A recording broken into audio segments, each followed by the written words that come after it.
Author, survivor, held by grace. This is my first relationship I'd got into. That was the game changer for me. And they're being, even Christians are being lied to. He was very abusive. That's why I always tried to get with men, and only people who have dealt with narcissists would understand.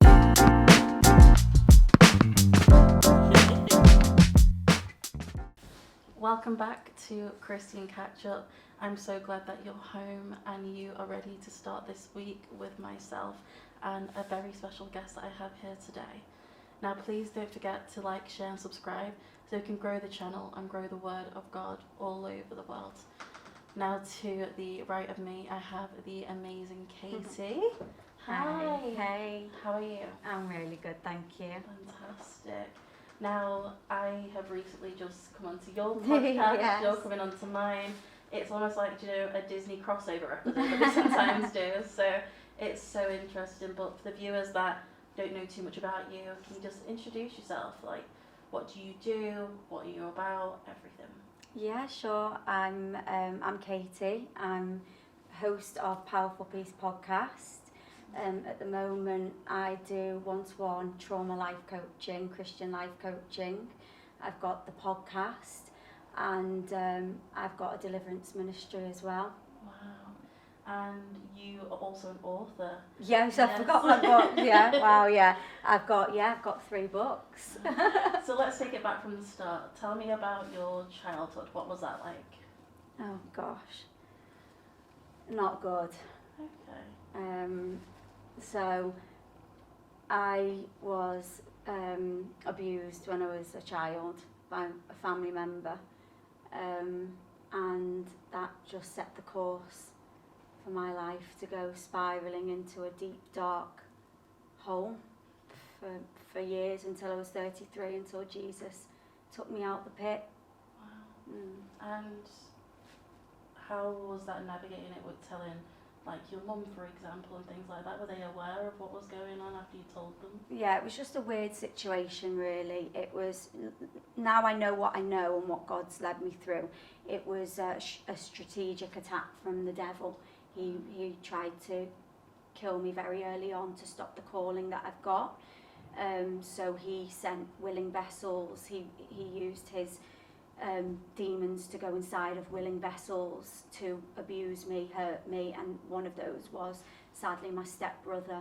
My mum and dad, they did find out. They tried their best, but he ended up staying living with us, and then the abuse went from the initial sexual abuse to verbal, emotional, physical, just torment every day of my life, every day. It never ended. I would say you're quite a healing person. Obviously, you're doing the life coaching.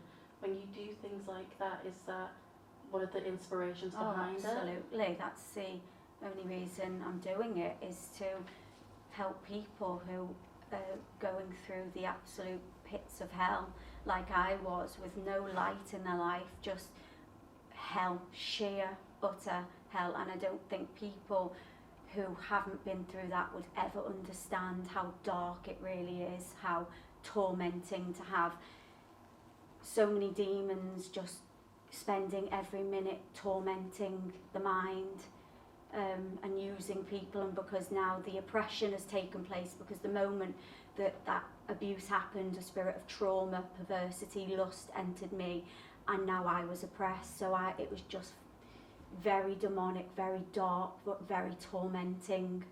You're very open about your previous early days about being a party girl, as you label it. Yeah. What could I expect if I seen Katie in her party girl era? Oh, arrogant, stuck up, cold, empty, seeking validation,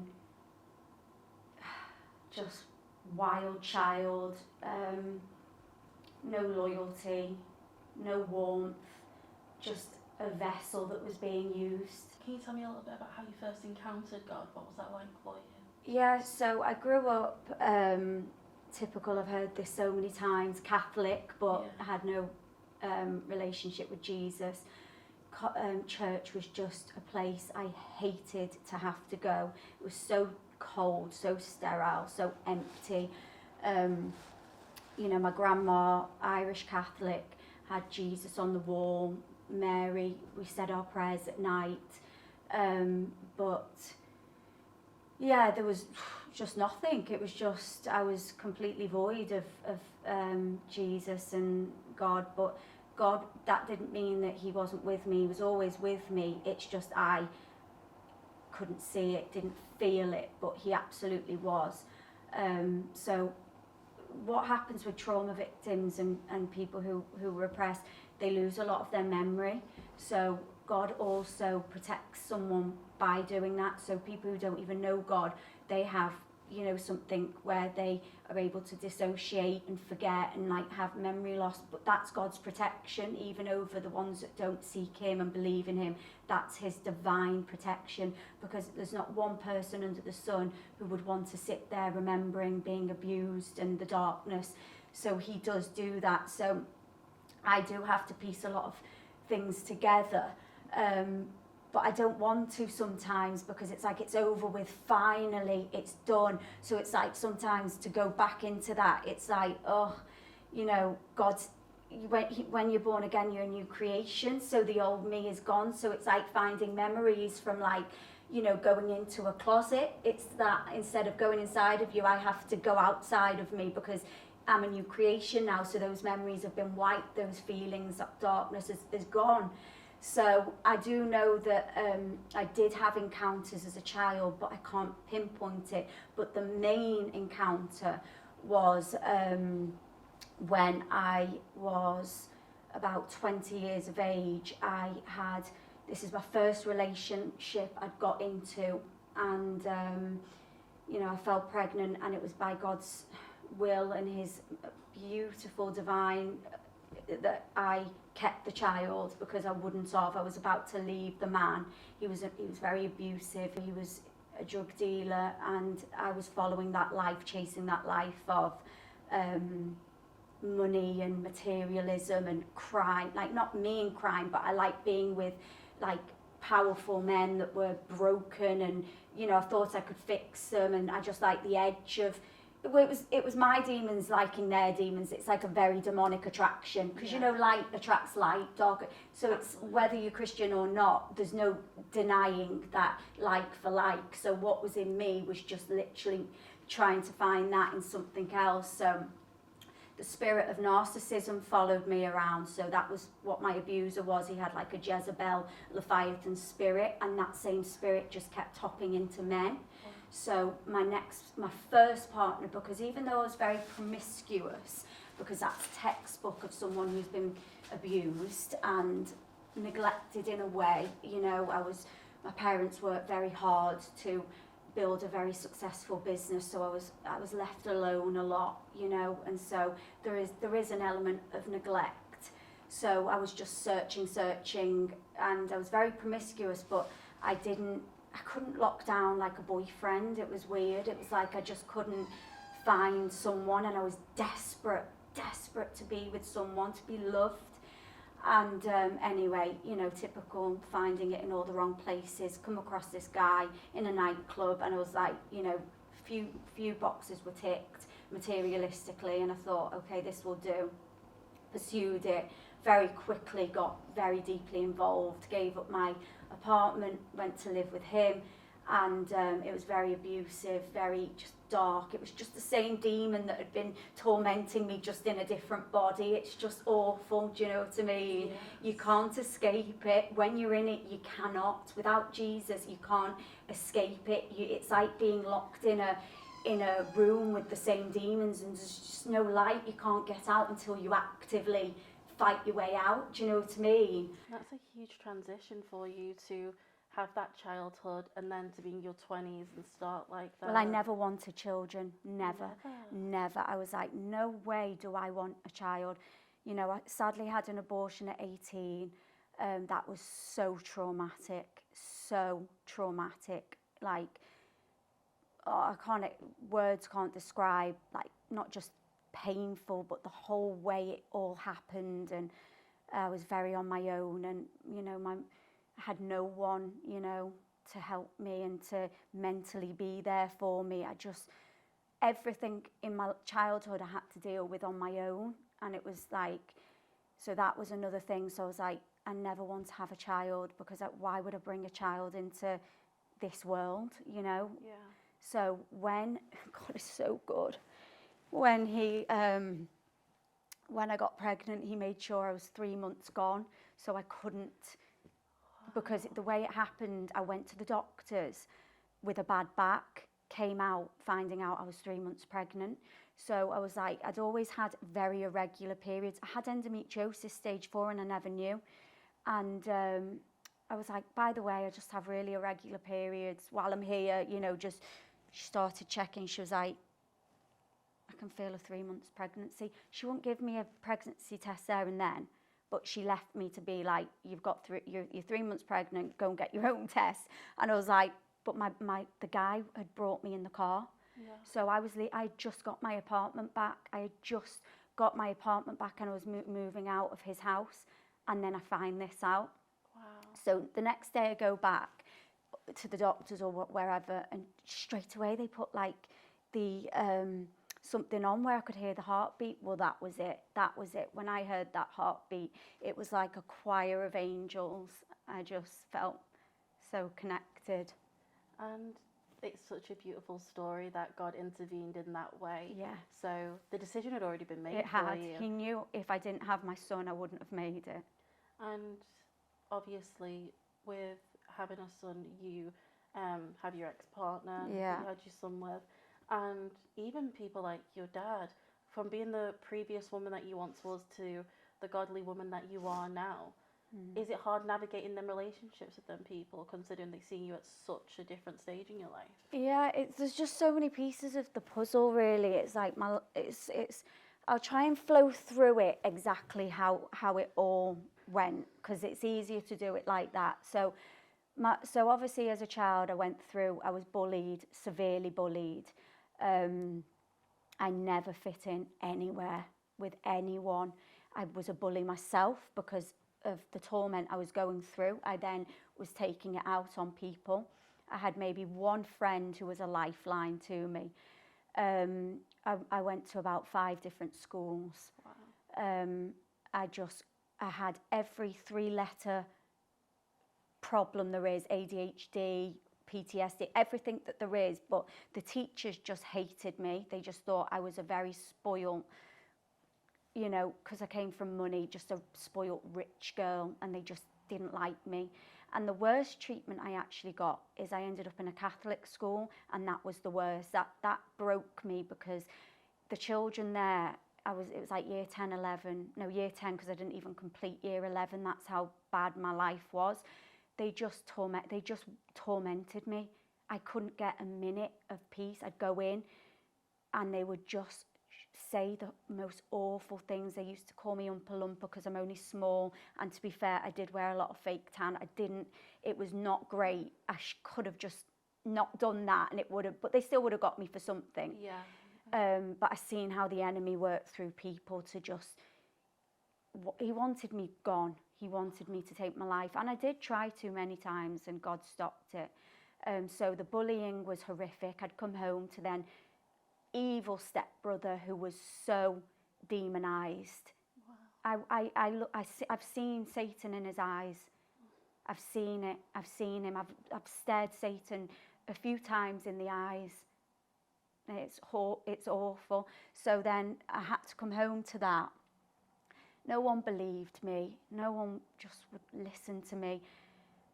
My mum and dad, I don't blame them because I just can't. I'm born again. I can't blame them. They had their own things, and you know, my mum's passed now, but I love my dad so much, and you know, I would never blame him. But of course, I would never do that to what I have with my son. He has just been shown so much love. He knows that he's a king, and that's what I wanted. Like, he knows that he has got a mother that would die in an instant. You know, I've done every drop off, every pick up. I've put my own career aside, everything, so I could be a mum that goes to every drop off, pick up, school meeting, school event, and just be there, you know. But yeah, so after the bullying, after all that, then I start getting into drugs. A typical textbook, trying to escape, trying to numb, trying to just find a way out, and start partying at 13, going to clubs, going just all over the city centre in, partying till 7 a.m. with God knows who, God knows what, but getting into strangers' cars to get home. Like, there's no doubt I should be dead. And I'm not just talking one time, many times. I was in cars with traffickers. I was in cars with paedophiles. I was in every situation there is that I should be either gang raped and left beaten or murdered or sex trafficked. It's only by God's hand I avoided all of that. The situations I was in, like I remember in school, there were these paedophiles that were grooming people, and everyone thought it was normal going back to their house, drinking, and I found out that they were actually raping them and drugging them, and they really had like a soft spot for me, but something inside of me was like, no, this isn't for me. Yeah. But technically I should have been all for that, people, showing me interest, but God was like, no.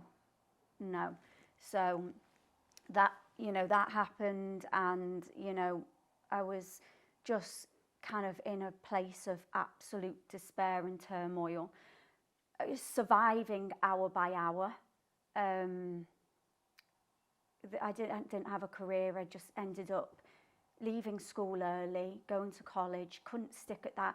The way my brain functioned is I couldn't just process anything except for pain, trauma, victim mentality, anger, rage. It was so dysfunctional, and no one knows what to do in these situations, especially when they don't know Jesus. Because now I'd fast for 20 days, 20 nights, and get every prayer warrior praying over my son, over the situation. It would be broken like that. The devil can't touch me now, but no one knows to do that. You're just getting on by, and people are like, oh, is she okay? Maybe a bit of therapy, maybe a bit of this, and brushed under the carpet. And, especially living with my abuser, he then, is getting more angry, more volatile, more dark. He then brings a girlfriend into the home. She joins in. I just thought, how? And I was, at that age, I remember I was seeing demons all the time as well. The sleep paralysis was bad. I was seeing demons. They would sit in the corner of my room and torment me. What does loneliness mean to you? Having no one who understands you. Do you still struggle with loneliness? No. Jesus is with me every minute of every day. He speaks to me constantly. I will never feel lonely. If anything, I take myself into isolation to be with him. I have never felt any loneliness now. What I went through was loneliness because I didn't have Jesus intimately. So of course I was lonely. I was dealing with the whole of hell on my own. Well, not on my own. God was there, but you know what it's like until you invite him in and you properly work with him. He can only do so much. But yeah, I was very, very lonely. And that's why I always tried to get with men and, tried to find love in all the wrong places. And so, yeah, fast forward now to, I never had a boyfriend, couldn't get a boyfriend. And this is how I ended up with this guy, desperate for anyone. And, we kind of clicked, whatever. And then about a year later, it was very, very abusive, a lot of just torment within that relationship. He hid me away from his family. I was a secret. So imagine that on top of my self-worth and what I thought about myself anyway, to then be hidden and be a secret, a dirty little secret, because he was too ashamed to show the white girl off, So it took for my son to be born, for me to be accepted into the family. But to be fair, his family are lovely. They're not like that. That was his insecurities. But yeah, so God gave me a lifeline with Noah. He knew I wouldn't survive without him. So the minute I found out I was pregnant, my mum was like, you've got to get married, make a go of things. So I agreed and I tried, but you can't fix something that is just truly evil, and sent to harm you. It was never going to be. So it just got worse, drastically worse. But I had a son, I had my lifeline, I had an angel. He was an angel. There was no doubt about it. I don't care what anyone says. My son was an angel. I knew it. I seen it. I seen it the day I gave birth to him, the light, the everything, his little gifts. Like, he was an angel sent to me to save me. I mean, you've gone through so much already at such a young age, and you've been abused and not believed. You've gone through so many dangerous situations, but you came out of it alive. And along the way, it's quite obvious people were not great to you and not nice to you. So when you've gone through all that of not being believed and people abusing you and all the other things that would have happened in your life, how did you forgive anybody like that? Because Jesus. And if you can't forgive and you call yourself a Christian, you're not a Christian at all. Take that title away, because you're not, because that's the first thing I had to do. That was the game changer for me, was forgiving. When I read the Bible and I learned about Jesus and forgiving, and I forgave, everything changed, switched instantly. The enemy had no more power and hold over me. What was the process of forgiveness for you? So now I've had Noah. I mean, things are getting worse with his dad. I've got no money, no references, no job, no career, nothing. So now my mental health, because what I know from what God has shown me and taken me down, is it wasn't just mental health, it was demons attacking me, a demon of depression, anxiety. It was demons of all of those names we say mental health. It was a spirit that was inside of me that was just relentlessly tormenting me, spirit of suicide, spirit of anxiety, depression, everything. So now I am just spiraling. My mental health is in the gutter, and I didn't know it then, but it was very spiritual. It was a spiritual attack, but I didn't want to live anymore now. Even though I've got my son, I thought, I am a terrible mother. How can I do this to my child? He is of God, And when you're going through something like that alone already, it's already traumatic as it is. It is. And I just thought, I'm just going to ruin his life. But now you're an amazing, godly woman that loves her son know. dearly, the beautiful boy. Now, but I just want to tell you the encounter. So I was suicidal, and I had no faith. I was kind of in the new age, and I believed in angels and stuff, but just not Jesus, not God. I was very distant. And I was laying in bed one night, and bearing in mind I had nothing, and my son, I just thought, he's better off without me. That's what the demons tell you. Just take your life, just end it. No one wants you, you bad mother, you this, that. So I'm laying in bed on the iPad, and I'm thinking, how do I do it? How can I do this?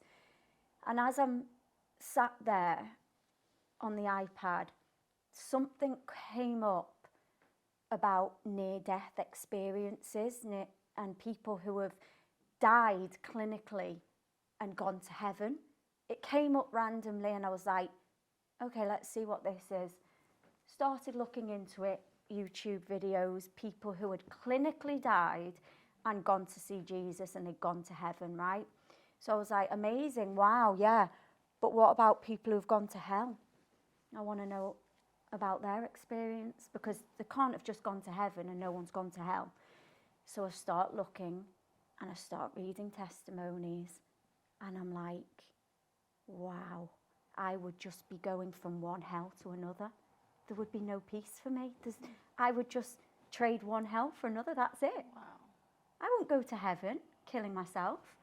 I'd taken my life. I would not go to heaven. I would go to hell. So I'm in hell, and now I would truly be in hell. So I was like, next thing, Christian website comes up. and it says, the devil has won when he makes you believe God thinks you're too sinful and too dirty to be saved. And that is exactly what I'd been told my whole life. And there it was in writing. The devil has won when he makes you think that God has turned his back on you. And I was like, I remember thinking, God wants nothing to do with me. I'm filthy, dirty, sinful. I did believe in a God, but I knew that he doesn't have anything to do with people like me. That was Satan. Wow. And there it was in black and white. Next thing you know, the sinner's prayer. So I thought, you know what? I've got nothing to lose. And I got on my knees and I cried out the sinner's prayer. I asked for a miracle. That night, I got a vision of heaven and hell proper vision. And next day, I woke up and I was floating. I floated for about 2 seconds. I was that light.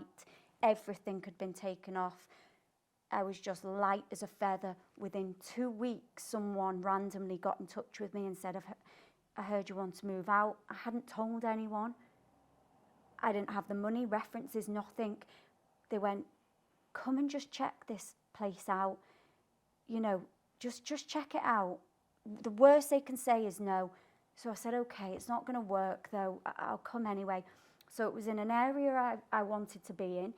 I always loved like townhouses. It was a townhouse. Always loved cream carpet, had cream carpet. So that was weird to me. I was like, that's weird. Went in, this girl was like, fell in love with me. She was like, let me show you how to get benefits to help you.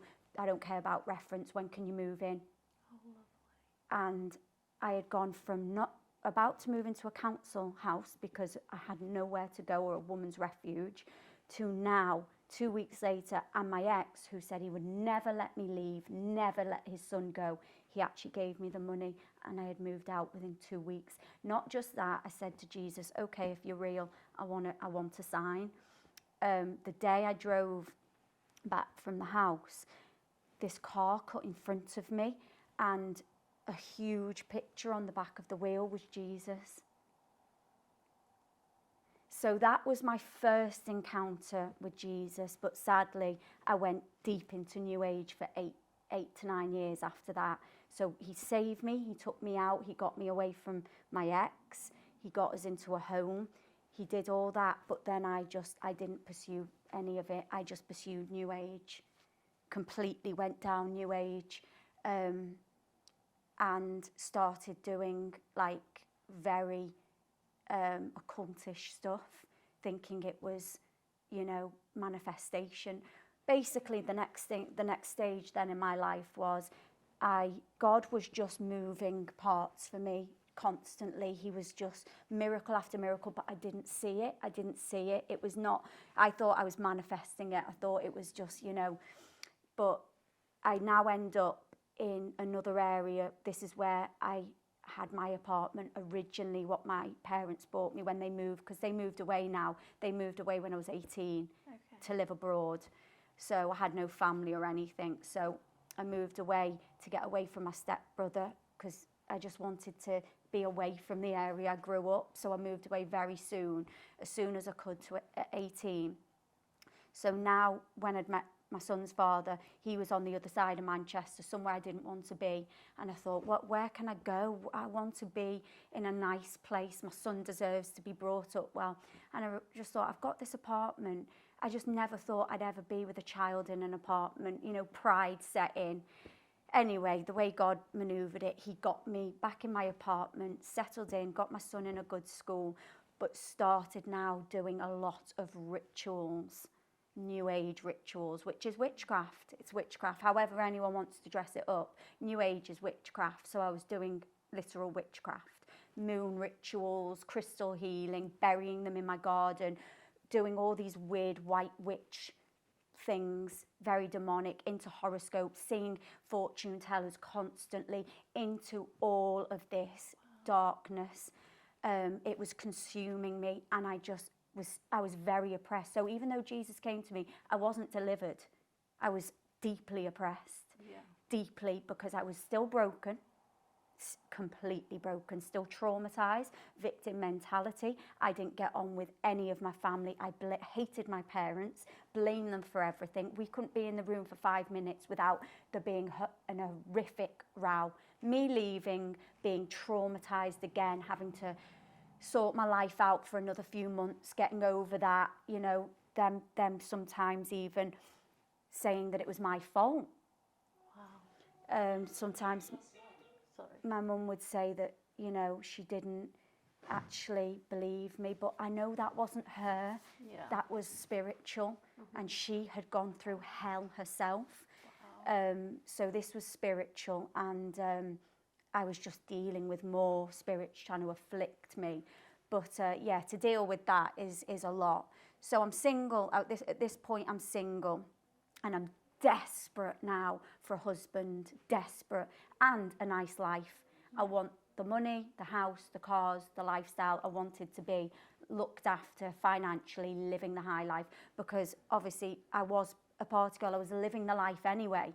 So I was, you know, we would go on yachts for free, the best clubs, the best restaurants, everything for free, feeding off men, feeding off everything, you know, because this spirit that was in me was like narcissistic, you know, lustful. Jezebel, I was Jezebel. I could eat a man up alive. I could wrap him around my finger like that, you know, and that's what I was after, is that life, you know. Material was just, wealth was there, up there. That was it. I didn't care about anything else, just that. So that was my drive, and especially because I probably thought, well, you get respected, you get, you know, people like you more, you know, you know, you just have to have all the nice things. I'm sure you've seen it in your life. There's a different level of like, they look, I know they're not happy, but they look happy when they're, you know, it looks like it. Who wouldn't want all those things? Yeah. So that was my just focus. My main focus is to meet a man. So I start doing all these rituals, like really weird rituals, thinking it was just new age, like spirituality. I thought I was so spiritual. Yeah, I was demon possessed. That's what I was.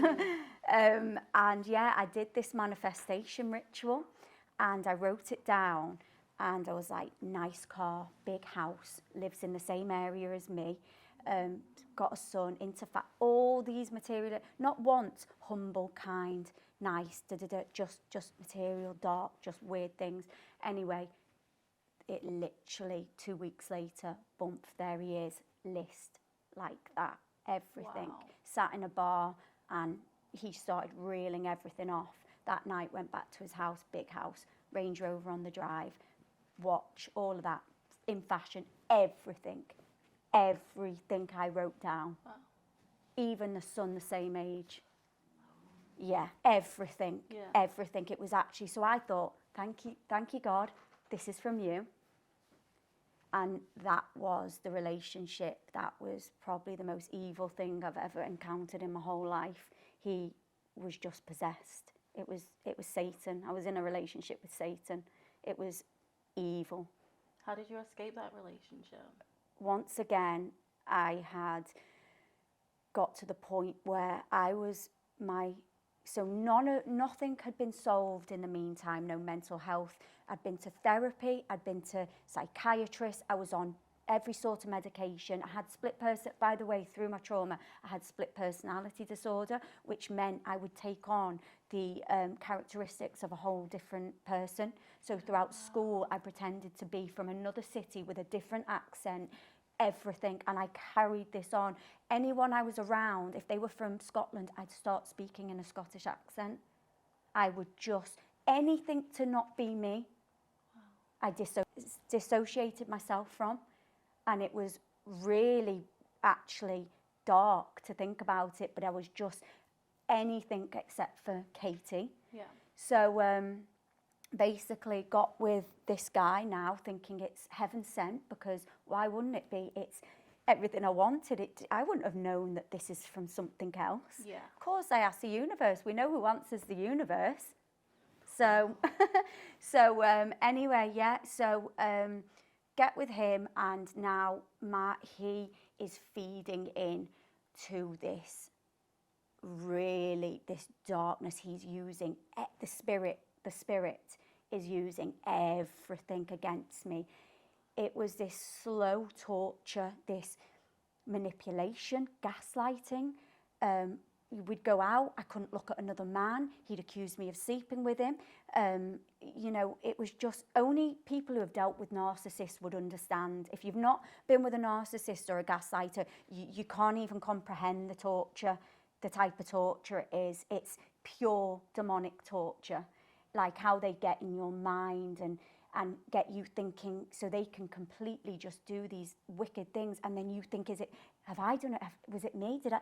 They can flip it. It's just Jezebel. It's evil. It's evil, and that spirit wanted me to just take my life, just finally do it. So I was ripping my skin open, overdosing. I wouldn't get out of bed for days. I was screaming, I was shouting. I'd come home because I'd keep going from his to mine. So I had some relief. But my son was witnessing his mother unraveling, like schizophrenic. Like, I could not cope with these traumatic feelings that were being brought on me, but this draw to this person, but not being, it was like being a heroin addict that could not stop putting the needle in your arm. I couldn't stop going back to the poison. I couldn't, and I just begged whatever was out there to help me. And he did. Like, I forget the first day I met him, the biggest red flag. God had no business with me getting involved with this man. He showed me every red flag on our second date. He called me every name under the sun. I cried, went home in a taxi, crying my eyes out, just absolutely, did that just happen? But still got back with him. God was like that with the red flags. Stop it. And I kept going back and back and back, because all I could think of is the lifestyle, the money. This will make my family happy if they know I'm with someone wealthy and I can look after my son. And he would do the worst things, and I would just go back. All it took was, I'm sorry, I love you. Oh, I'm going to get help. Let's do counselling. So textbook. And he would just mimic, like, what happens is narcissists mimic the good in you. That's how they get you in. So even though I was like oppressed, I still had God in me. Yeah. I still had a side of me that was loving and kind. It was just, I was very gone, you know. And so I was suffering as a mother. You just can't understand to raise a child and be aware of what you're doing to them. Because some people don't know they're doing it. But when you do know you're doing it, that is even worse, because you are I knew I was single-handedly destroying this child. I was destroying him, me. The demons were raising my child. The demons were raising him. Can you imagine how that would have turned out? So I knew there was something. I knew there was a light. There was something, but I didn't know how to navigate it. It was all too much. It was like too much constantly. I was not living in my own body. It was just fight or flight, survival mode, living to just survive another day. You know what I mean? An hour, you know, just to get some peace. I never had peace. There was no peace. I never had peace in my life. I didn't know what peace was. It wasn't anything that I had ever witnessed or known. So I had none of it. So now basically I'm at the point where, once again, my son is witnessing very, very awful things, and he's seeing his mother just unhinged, and with just torment of this relationship, and I just wanted to end it again. And I was like just driving my car a million miles an hour, hoping that someone would smash into me, and reckless behaviour. And all I can say is, from what I remember, is COVID was about to happen, and the lockdown, and I had just felt this overwhelming desire to pray to God. I said, if you're there, if you really are there, you will get this man away from me, because I can't do it. Anyway, within like a week or two, he had found another woman and dropped me like a ton of bricks. Now, this is a man that was literally doing anything to be with me, to stay in my life. Well, this demon obviously was just trying to do anything, but God had just got him away. He'd found someone else, another victim, and now his sights were not set on me anymore. I was free from that now.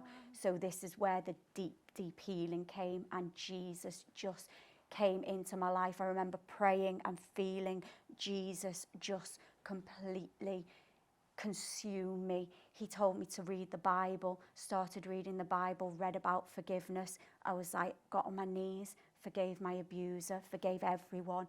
Everything changed instantly.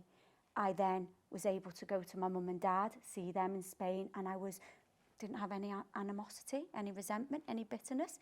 It was just normal. Wow. But then what the biggest thing was, it was the peace. The peace. The peace just possessed me, took over me. It just felt like this is what it's like to be in heaven. And he healed me in that instant. And I went through a few deliverance sessions with Jesus, but the main one was on that day he delivered me, and I had no more depression. I was on a lot of tablets, anxiety, had PTSD, had all these traumatic things, and I had stage 4 endometriosis. I didn't have to go back for that operation. I had never taken a tablet, didn't have any more anxiety. Gone like that. Wow. In one touch, it was gone. And now the light came back, and I was just living in heaven. He was repairing me. He sent me into a church. I started realising what it's like to worship, to praise, you know, learn about the Bible through sermons. He spoke to me through sermons. You know, I had a hunger for him. And in that time, I was still partying. I was still going out. I now, after being with my ex, I went wild. Something inside of me just was like demonic. I was like trying to just do whatever I could do with anyone. I was like, I'm a man, I'm going to have that mental, I'm going to be the man now. And it was very demonic. Even though I was learning the Bible and had all this, I was still like hell-bent on going out, partying, doing all these things. But now, because I started going to church, I was like, no, I need to go to church. I need this. So I can't go out Saturday night because I need to get up for Sunday. So all of a sudden, I'd stopped going out Saturday night so I could go to church on Sunday. So it very quickly came around when I surrendered and I said, I'm all in now. I'm all in. I've seen Jesus. I've seen his miracles. I've seen who he is. I don't want that old life. And I surrendered. I completely surrendered. God took away my appetite for alcohol. I stopped going out. I became celibate. I can't bear the thought of being near a man unless it's going to be my future Christian husband. And then with this whole sanctification and renewal and restoration of my mind, of everything, I was able to now be a witness to my son. And now he is seeing someone, his mother, who has gone from being demonically possessed, I would almost say, to now having Jesus inside of them. So he's seeing this shift. We have peace in our home. I'm not striving for materialism, couldn't give a damn. Got rid of everything, all my, expensive watches, expensive jewellery, bags, couldn't give a damn. I was a massive, into my designer, bags, shoes, gone. eBay, gone, don't care. Everything. I didn't care for it because that wasn't my identity anymore. My identity used to be through, I wanted people to see that I had money first. And now, like, for me to not have anything was just like, I was stripped away of it. And I was so grateful to not have that yearning for the big house and the car and the material. That is a blessing within itself. That is a blessing. So now I had peace that surpasses all understanding, only a peace that Jesus Christ of Nazareth can give you. Amen. only a peace that the Holy Spirit living inside of you can give you. Like no other, like nothing, no drug, nothing, no concoction of drugs, no sex, nothing can compare to what Jesus Christ can do in your life. To take that trauma, that pain, that anguish, those demons, everything, mental health, whatever you want to call it, and just boom, gone, and give you just pure joy, peace, love, is like, that is God and only God. So that was obvious that like now I was just living for him and gave up everything. And you know, the Lord just took me through so much. He showed me so much. He showed me so many miracles. He showed me, you know, everything I needed to know to get me to where I am now. And where, like I said, you know, he showed me like deliverance. You know, that's where he wanted me, and I didn't want to be in that. I didn't know about it. I didn't care for it, but God was like, no, you're gonna do this, and I need you to be a vessel, you know. And he trained me up, and he showed me, and he shows me things that no other Christians sometimes hear. Even though we are commissioned to all lay hands and cast demons out, some people just refuse to step up to that plate. But he knew, because what I'd been through and what I'd seen, and the demons I'd already seen. I'd seen Satan, I'd met Satan, I'd seen demons, I'd done it all, seen it all. I'd seen that realm. So now I'm in the godly realm with Jesus. He's like, you're equipped. And I feel like Jesus just loves that I do this, because he's like, I get my own back on these demons. Do you get me? Yeah. Like, one thing about deliverance, and one thing I've witnessed, is like, when you're doing deliverance on someone, these demons will talk. They have something to say. And when I hear them saying, you cast me out, and I'm like, get out in the name of Jesus. And when they, just to know I am sending them to the pits and setting people free. People who didn't even know they had a demon inside of them, you know, tormented day and night. They don't even know. And like, God is telling me the demons that are in them, and to help them. And these people are coming from nowhere, and we're doing deliverance sessions, and like, and like, you know, to have people say, I can't hear things anymore. Like, and I'm like, Jesus, come on, and keep it. And this is all I want to do, is set people free. There's people in bondage and chains, and they're being, even Christians are being lied to. They're being lied to. They're oppressed and they don't know it. Wow. And they think it's normal, the way they're going about, and to live like that. Or maybe it's okay to have a bit of depression every now and then. Some people don't even want to have the conversation with God. They will not have the conversation because of pride. Katie, you have such a transformational story. It's beautiful. I'm just so thankful for you coming on here and taking the time to actually talk to us. So thank you. And guys, again, next week, Monday at 6 p.m, you'll find another episode here. Please, again, don't forget to like, share, subscribe. You can find our full episodes on Spotify, Apple, and YouTube.